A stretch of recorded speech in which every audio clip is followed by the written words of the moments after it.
Nidaloum, le secret du grand cocon. Dans l'univers de Nidaloum, avant de venir au monde, les futures âmes se préparent dans un endroit secret appelé le grand cocon. C'est un lieu doux, sombre et chaud. Un jour, une petite âme se tourne vers sa sœur jumelle et lui demande « Dis, tu crois qu'il y a une vraie vie après le grand réveil quand on va sortir d'ici ?»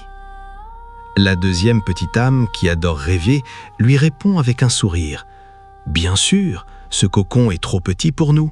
Dehors, il y a un monde géant. Si nous sommes ici aujourd'hui, c'est pour grandir et nous préparer à cette grande aventure. » La première, qui a un peu peur, secoue la tête. « Mais non, c'est impossible. Comment veux-tu vivre en dehors de notre cocon? Ça n'existe pas. » La rêveuse s'enflamme. Si, on dit que dehors, nous n'aurons plus besoin de rester attachés. Nous pourrons marcher sur nos propres jambes, voir des lumières magnifiques et entendre des musiques incroyables qu'on n'imagine même pas ici. La pessimiste répond « Marcher? Voyager? C'est n'importe quoi.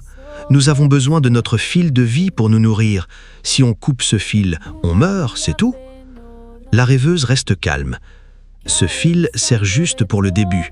Dehors, la vie fonctionne d'une manière totalement différente et magique.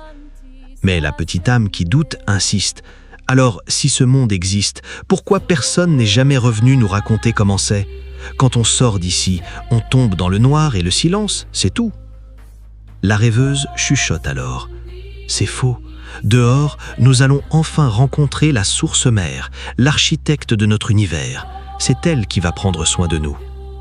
L'autre rencontre la colère. La source mère, tu crois vraiment à cette histoire?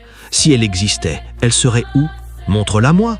Moi, je ne la vois pas, donc elle n'existe pas. La petite âme rêveuse l'entoure de sa chaleur et lui dit doucement « Elle ne se cache pas, elle est tout autour de nous. Nous vivons à l'intérieur d'elle. Sans sa magie, notre cocon n'existerait même pas. Si tu t'arrêtes de t'inquiéter et que tu écoutes le grand silence du cocon, tu peux ressentir les battements de son cœur.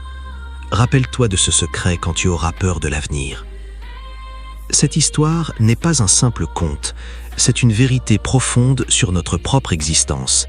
Elle illustre la philosophie fondamentale de Nidaloum, une connaissance sacrée qui est née bien avant celle de l'Égypte ancienne.